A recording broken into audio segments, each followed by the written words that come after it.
সূরা ইখলাস কখন পাঠ করলে সাথে সাথে ফলাফল পাবেন?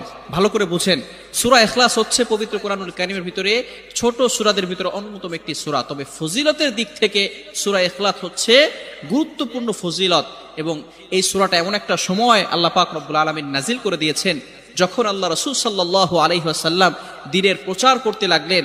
এমন সময় আল্লাহ পাক রব্বুল আলামিন এক আল্লাহর দাওয়াত দিতে লাগলেন। তখন কাফেররা আল্লাহ রাসূল সাল্লাল্লাহু আলাইহি সাল্লামকে কোশ্চেন করলো যে, মুহাম্মদ, তুমি তো এক আল্লাহর দাওয়াত দাও, আমরা তো কোটি কোটি দেবতার পূজা করি, তারা আমাদের সমস্যার সমাধান করতে পারে না। তুমি যে আল্লাহর দাওয়াত দাও সেই আল্লাহ কয়জন এবং সেই আল্লাহর সন্তান আছে কিনা?